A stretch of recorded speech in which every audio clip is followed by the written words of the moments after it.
One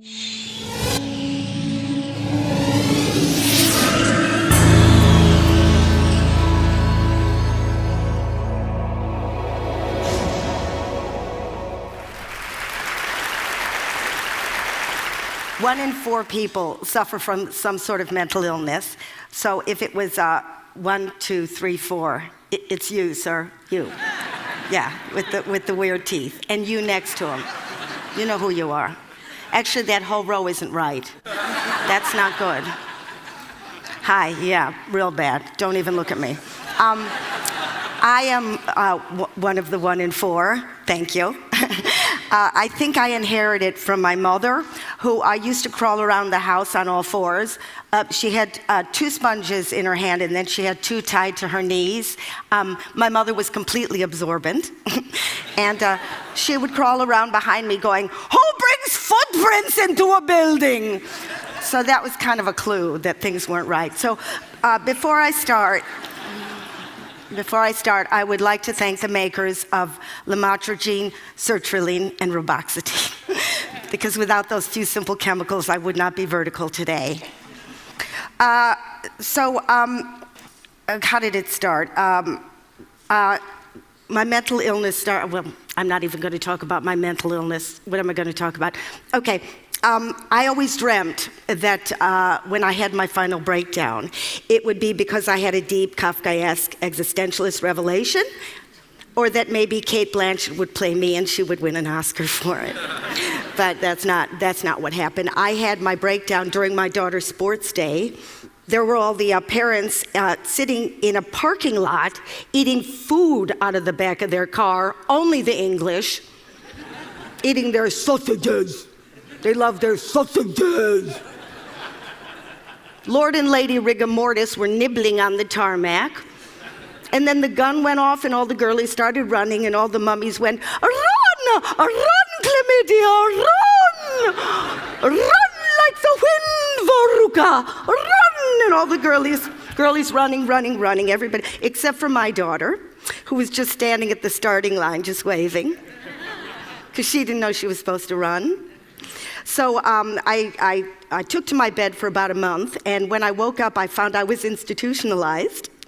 And when I saw the other inmates, I realized that I had found my people, my tribe, because they became my only friends. They became my friends, because very few people that I knew, I wasn't sent a lot of cards or flowers. I mean, if I had had a broken leg or I was with child, I would have been inundated, but all I got was a couple phone calls telling me to perk up. Perk up, because I didn't think of that.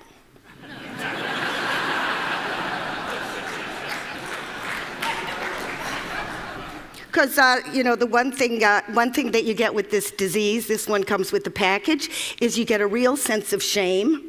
Because your friends go, "Oh, come on, show me the lumps, show me the x-rays," and of course you got nothing to show, so you're like really disgusted with yourself because you're thinking, "I'm not being carpet bombed, I don't live in a township." So you start to hear these abusive voices, but you don't hear one abusive voice, you hear about 100,000 abusive voices. Like if the devil had Tourette's, that's what it would sound like.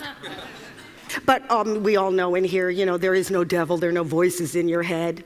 You know that when you have those abusive voices, all those little neurons get together, and in that little gap, you get a real toxic, I want to kill myself kind of chemical. And if you have that over and over again on a loop tape, you might have yourself depression. Oh, and that's not even the tip of the iceberg.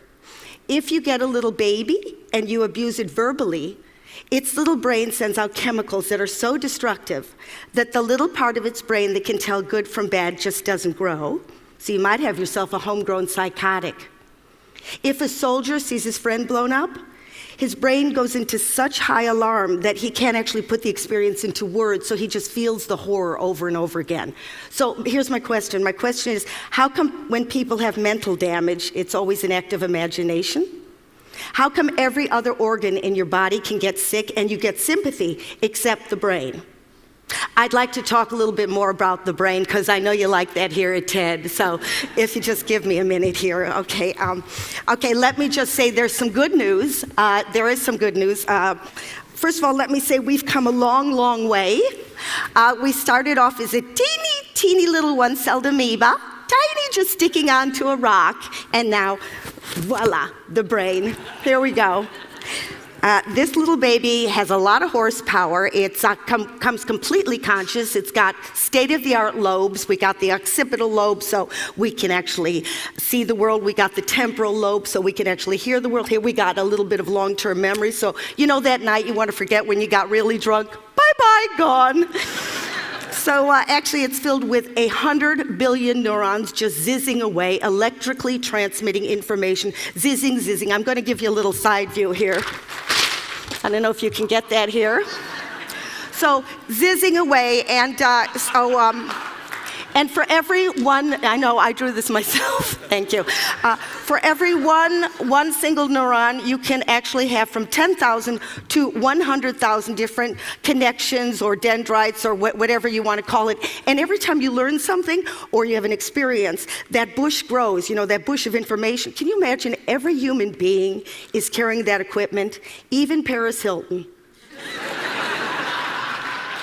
Go figure. But I got a little bad news for you, folks. I got some bad news. This isn't for the 1 in 4, this is for the 4 in 4.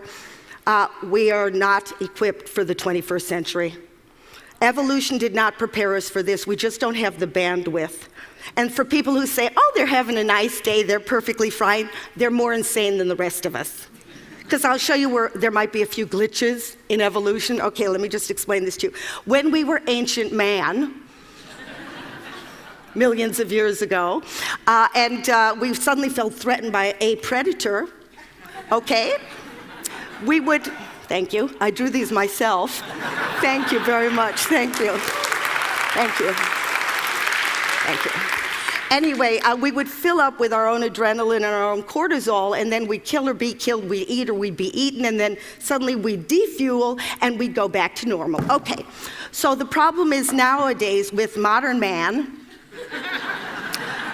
when we feel in danger, we still fill up with our own chemical, but because we can't kill traffic wardens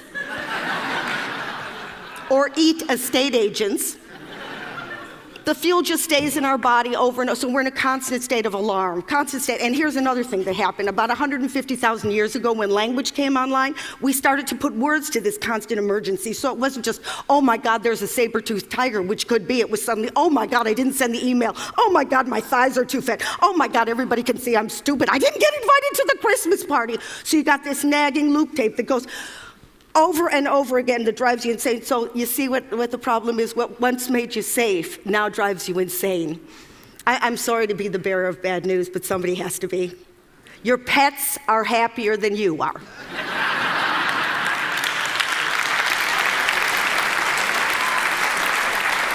So kitty cat, wow, happy, happy, happy. Human being, screwed. Completely and utterly. So screwed. But my point is, if we don't talk about this stuff and we don't learn how to deal with our lives, it's not going to be 1 in 4. It's going to be 4 in 4 who are really, really going to get ill in the upstairs department. And while we're at it, can we please stop the stigma? Thank you.